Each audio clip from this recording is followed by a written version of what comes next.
તમારે જો કેનેડામાં ભણવા આવવું હોય તો 10,000 કેનેડિયન ડોલર નહીં, 20,635. હા દર્શક મિત્રો, 20,635 કેનેડિયન ડોલર તમારે ટ્રાન્સફર કરવા પડશે, ત્યાંની બેંકમાં ભરવા પડશે. ખબર છે ને દર્શક મિત્રો? Happy new year. હું ડૉક્ટર સુધીર શાહ એડવોકેટ આપ સૌને આ નવા વર્ષમાં મુબારકબાદી આપું છું. કેનેડા કોલિંગ આ શીર્ષક હેઠળ હું તમને જે ઘણા સમયથી કેનેડાના વિઝા વિશે, પીઆર વિશે, ઇમિગ્રેશનના કાયદા વિશે, કેનેડા વિશે જાણકારી આપું છું, એ આજે ફરી પાછી આપવા માટે હું હાજર થયો છું. દર્શક મિત્રો, વર્ષ 2024 શરૂ થઈ ગયું છે. આજે તો એનો 10મો દિવસ છે અને સામાન્ય રીતે આપણે જ્યારે નવા વર્ષની શરૂઆત થતી હોય ત્યારે એકબીજાને શુભ સમાચાર આપીએ. પણ દર્શક મિત્રો, મારે આજે તમને જે એક સમાચાર આપવાના છે એ તમને શુભ નહીં લાગે. એટલે એ અશુભ પણ નથી, પણ એ સમાચાર જરા કઠણ છે, જરા પચાવવામાં મુશ્કેલ છે. સમાચાર એ છે કે કેનેડામાં જે ભારતીય વિદ્યાર્થીઓ અને જે પરદેશી વિદ્યાર્થીઓ ત્યાંની યુનિવર્સિટીઓમાં ભણવા જાય છે, જેમને સ્ટડી વિઝા મેળવવા પડે છે કેનેડાના, એ વિદ્યાર્થીઓએ $10,000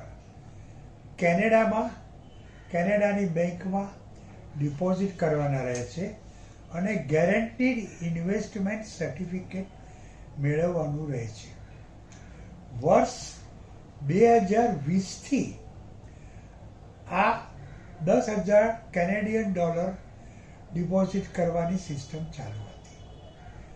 હવે $10,000 કેનેડિયન ડોલર એ પણ ભારતીયોને અને ઘણા મા બાપોને બહુ મોટી લાગતી હતી. અને લોકો બીજા આગળથી ઉછીના પૈસા લઈને એમના દીકરા આગળ આટલા $10,000 કેનેડિયન ડોલર છે એવું દેખાડતા હતા. હવે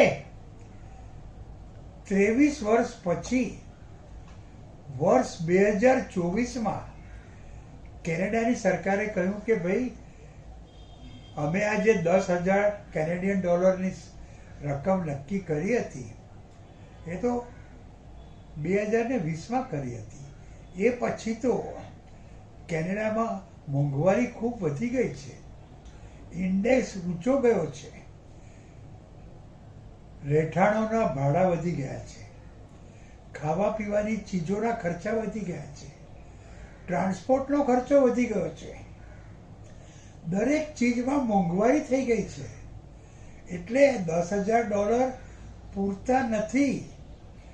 એક વર્ષ માટે જે પરદેશી વિદ્યાર્થીઓ અમારી આગળ $10,000 કેનેડિયન ડોલર છે એવું કહેતા હતા, હવે એવું કહે છે, એ પૂરતા નથી. એટલે હવેથી તમારે જો કેનેડામાં ભણવા આવવું હોય તો $10,000 કેનેડિયન ડોલર નહીં, 20,635. હા દર્શક મિત્રો, 20,635 કેનેડિયન ડોલર તમારે ટ્રાન્સફર કરવા પડશે, ત્યાંની બેંકમાં ભરવા પડશે અને ગેરંટેડ ઇન્વેસ્ટમેન્ટ સર્ટિફિકેટ લેવું પડશે, દેખાડવું પડશે. હવે $10,000 પણ ઇન્વેસ્ટ કરીને મૂકવા માટે લોકોને ભારે પડતું.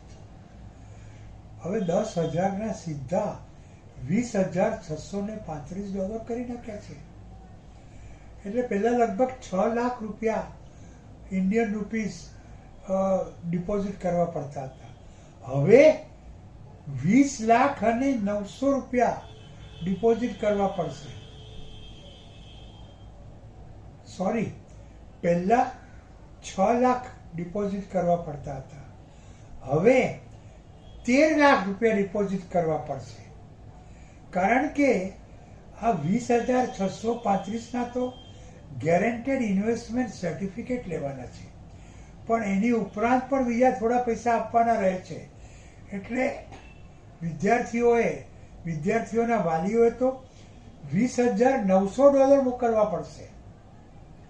આમ જે ઇન્વેસ્ટમેન્ટની રકમ છે, જે ગેરંટેડ ઇન્વેસ્ટમેન્ટ સર્ટિફિકેટની રકમ છે, એમાં બમણાથી ડબલથી પણ વધારો કરવામાં આવ્યો છે. અને આને લીધે ઘણા વિદ્યાર્થીઓ કદાચ કેનેડા જઈ નહીં શકે, કેનેડામાં ભણવા જવાનો વિચાર પડતો મૂકશે. તેઓ કેનેડાને બદલે કદાચ ભારતમાં જ પોતાના જ દેશમાં ભણવાનો વિચાર કરશે, અથવા તો ઓસ્ટ્રેલિયા, યુકે, ન્યૂઝીલેન્ડ, સિંગાપોર આવા બધા કોઈ દેશોમાં જવાનો વિચાર કરશે. પણ સવાલ એ થાય છે કે આપણા વિદ્યાર્થીઓ, અને ખાસ કરીને ગુજરાતી વિદ્યાર્થીઓ અને પંજાબના પંજાબી વિદ્યાર્થીઓ કેનેડાની યુનિવર્સિટીમાં જવાનું શા માટે પસંદ કરે છે? જો વધુ ભણવું હોય, સારું શિક્ષણ મેળવવું હોય તો અમેરિકા ધી બેસ્ટ દેશ છે. એ લોકો કેનેડા જવાનું શું કામ પસંદ કરે છે? આના મુખ્ય 2 કારણો છે. એક તો અમેરિકાની યુનિવર્સિટીની જે ટ્યુશન ફી હોય છે એના કરતાં કેનેડાની યુનિવર્સિટીઓની ટ્યુશન ફી ખૂબ ઓછી હોય છે. એમ કહો ને કે લગભગ અડધી હોય છે. અને બીજું કે અમેરિકામાં રહેવા ખાવાનો ખર્ચો કેનેડા કરતાં ઘણો વધારે છે. એટલે આ એક મુખ્ય ખર્ચાની વાત આવી. યુનિવર્સિટીની ટ્યુશન ફી, રહેવા ખાવાનો ખર્ચો અમેરિકામાં કેનેડા કરતાં ખૂબ ખૂબ વધારે છે. અને આથી જ આપણા વિદ્યાર્થીઓ કેનેડામાં ભણવા જવાનું વિચારે છે, અમેરિકામાં નહીં. અને પંજાબના પંજાબી છોકરાઓ તો કેનેડા જ પસંદ કરે છે. કેનેડામાં એમને આખું એક પંજાબ જ ઊભું કર્યું છે. આજે કેનેડામાં પંજાબીઓની ખૂબ મોટી વસ્તી છે. હું આજથી લગભગ 20 વર્ષ પહેલાં કેનેડા ગયો હતો, અને ત્યારે મેં ત્યાંના ટોરેન્ટો શહેરમાં જોયું હતું કે શીખ લોકો ખૂબ મોટી સંખ્યામાં ત્યાં હતા. અને આજે તો ત્યાં એની સંખ્યા અનેક ગણી વધી ગઈ છે. એટલે ફર્સ્ટ ઓફ ઓલ આપણા વિદ્યાર્થીઓ, ગુજરાતના વિદ્યાર્થીઓ, પંજાબના વિદ્યાર્થીઓ, ભારતના વિદ્યાર્થીઓ કેનેડામાં ભણવા જવા માટે એટલા માટે ઈચ્છે છે, એટલા માટે કેનેડાની યુનિવર્સિટીઓને પસંદ કરે છે કે અમેરિકાની યુનિવર્સિટીઓની ટ્યુશન ફી કરતાં કેનેડાની ટ્યુશન ફી ખૂબ ઓછી છે. અને અમેરિકામાં જે રહેવા ખાવાનો જે પરચુરણ ખર્ચો આવે છે એના કરતાં કેનેડામાં ઓછો આવે છે. પણ હવેથી આજે ગેરંટેડ ઇન્વેસ્ટમેન્ટ સર્ટિફિકેટો 10 લાખ કેનેડિયન ડોલરના લેવા પડતા હતા, 10,000 કેનેડિયન ડોલરના લેવા પડતા હતા. એના બદલે હવે 20,635 કેનેડિયન ડોલરના લેવા પડશે. એટલે કે લગભગ બમણા થઈ ગયા છે. એટલે થોડા ઘણા ભારતીય વિદ્યાર્થીઓ કેનેડા જતા અટકશે.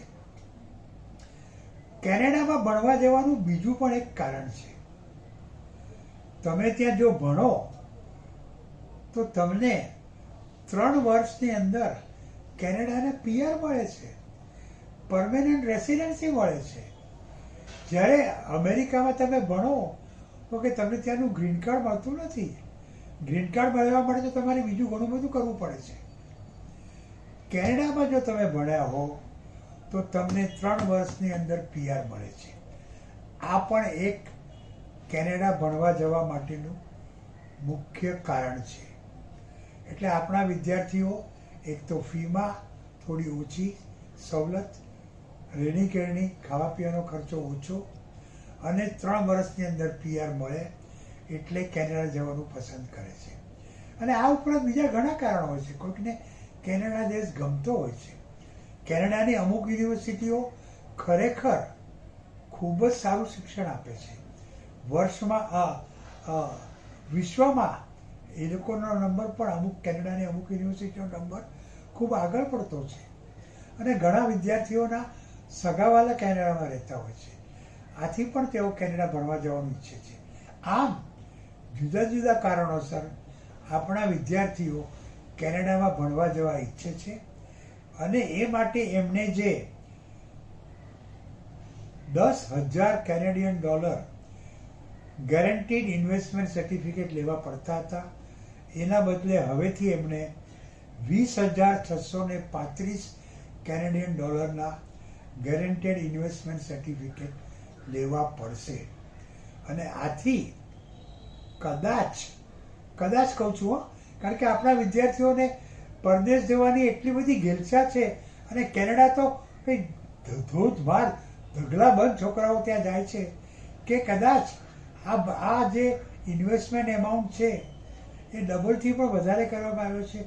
તે છતાં પણ આપણા વિદ્યાર્થીઓ કેનેડા જતા ઓછા નહીં થાય. અચ્છા, હવે એક બીજું તમને કહું કે આ તો એક જે કેનેડામાં જવું હોય અને આ પૈસા જે તમે ડિપોઝિટ કરો ને, આ તમે $20,635 કેનેડિયન એ તમે ત્યાં બેંકમાં મૂકો. પછી દર મહિને તમને એમાંથી 12મો ભાગ તમારા ખાતામાં એ લોકો મોકલી આપે, એટલે તમારે ખર્ચા માટે. એટલે તમે કેનેડામાં ભણતા હો તો તમને ત્યાં રહેવા ખાવા પીવાના ખર્ચાની તકલીફ ન પડે. આ જ કેનેડાની સરકારનો મુખ્ય ઉદ્દેશ છે. એટલે તમે જે પૈસા ડિપોઝિટ કર્યા હોય એના 12મા ભાગના તમને દર મહિને મળતા રહે. અને આમ એક વર્ષ પૂરું થાય એટલે તમને આ બધા પૈસા પાછા મળી જાય. આ પૈસા ઉપર તમને થોડું ઘણું વ્યાજ પણ આપવામાં આવે છે. અને જો બેંક દેવાળું કાઢે, કંઈક થાય, ખાટું મોડું થાય, આગળ પાછળ કંઈક થાય, તો કેનેડાની સરકાર આ તમારા પૈસાની ગેરંટી પણ આપે છે, ઇન્સ્યોરન્સ પણ આપે છે. એટલે તમે પૈસા જ ત્યાંથી મોકલાવો, આ ગેરંટીડ ઇન્વેસ્ટમેન્ટ સર્ટિફિકેટ લો તો એમાં કંઈ વાંધો નથી. તો કેનેડા જાઓ, ખૂબ મોટો દેશ છે, સારો દેશ છે. દુનિયાનો એ બીજા નંબરનો મોટો દેશ છે, પણ એ ઉત્તરમાં આવેલો છે એટલે ત્યાં ઠંડી ખૂબ હોય છે. અને અમુક જગાએ તો 12 મહિના ઠંડી હોય છે, -10-20 ડિગ્રી જેટલી કે એથી પણ વધુ ઠંડી હોય છે. ટોરેન્ટો જેવા શહેરમાં પણ ઠંડી ખૂબ હોય છે. ઉનાળામાં મે વેકેશન જૂનમાં પણ તમારે ત્યાં ઠંડી આપણને લાગે છે. પણ ભારતીય વિદ્યાર્થીઓ ખૂબ પ્રમાણમાં હવેથી કેનેડા જવા લાગ્યા છે. કદાચ કેનેડાની સરકારનો આ જે ગેરંટેડ ઇન્વેસ્ટમેન્ટ સર્ટિફિકેટની રકમ વધારવા પાછળનો ઉદ્દેશ એ પણ હોઈ શકે કે એ લોકો જે પરદેશી વિદ્યાર્થીઓ એમના દેશમાં ભણવા આવે છે એમની સંખ્યામાં ઘટાડો કરવા ઈચ્છે છે, નિયંત્રણ લાવવા ઈચ્છે છે. કે અમને બધા તમે જે વર્ષના 2-3 લાખ છોકરાઓ અહીંયા આવો છો ઇન્ડિયામાંથી, એટલા બધા નથી જોઈતા. એટલે અમે આ પૈસા થોડા વધારે દીધા એટલે અમુક છોકરાઓ આપોઆપ જ અહીંયા આવતા બંધ થઈ જશે. તો આ પ્રમાણે કેનેડાએ એને ત્યાં ભણવા આવતા પરદેશી વિદ્યાર્થીઓ માટે જે ગેરંટીડ ઇન્વેસ્ટમેન્ટ સર્ટિફિકેટનો એમાઉન્ટ અત્યાર સુધી $10,000 કેનેડિયન હતો એ વધારીને $20,635 કેનેડિયન કર્યો છે. દર્શક મિત્રો, અને એમાં પણ ખબર છે ને, આજે કેનેડા કોલિંગ કાર્યક્રમને સાંભળતા વિદ્યાર્થીઓ, તમારે કેનેડા જવું હોય તો હવેથી તમારે $20,635 કેનેડિયન ગેરંટેડ ઇન્વેસ્ટમેન્ટ સર્ટિફિકેટ મેળવવા પડશે. તો તમે કેનેડા જશો ને? ગુડ. અને આ માટે તમને જો કંઈક વધારે કંઈ જાણકારી જોઈતી હોય, કંઈ મૂંઝવણ હોય, કેનેડાના સ્ટડી વિઝા કેવી રીતે મેળવવા, કેવી રીતે એપ્લાય કરવું, કેનેડાની કઈ કઈ યુનિવર્સિટીઓ સારી છે, કેનેડાની કઈ યુનિવર્સિટીઓમાં સૌથી વધુ સંખ્યામાં આપણા ઇન્ડિયાના ગુજરાતી છોકરાઓ ભણવા જાય છે, આ બધી જાણકારી મેળવવી હોય તો ડોન્ટ ટેક ટેન્શન, મેહું ના. અને મારો મોબાઈલ નંબર છે 9820419469 અને મારો ઈમેલ છે sudhirshah1940@gmail.com. Sudhirshah1940@gmail.com. તો દર્શક મિત્રો, અને ખાસ કરીને ખબર છે ચેનલ જોતા વિદ્યાર્થીઓ જેઓ કેનેડા ભણવા જવા ઈચ્છે છે, હવેથી ધ્યાન રાખજો, તમારે $20,635 ગેરેન્ટેડ ઇન્વેસ્ટમેન્ટ સર્ટિફિકેટમાં રોકવાના રહે છે. અને કેનેડાની કઈ યુનિવર્સિટીઓમાં તમે વધારે પ્રમાણમાં જાઓ છો, એ યુનિવર્સિટીઓ કેવી છે, શું છે, એની ટ્યુશન ફી કેવી છે, આ બધી જાણકારી હું તમને નેક્સ્ટ વીકમાં, હવે હું મારું જે બીજું વક્તવ્ય છે એ હું તમને આવતા મહિને આપીશ. તો ત્યાં સુધી ડોન્ટ વરી, કંઈ પણ પ્રોબ્લેમ હોય કેનેડા વિશે તો મયું ના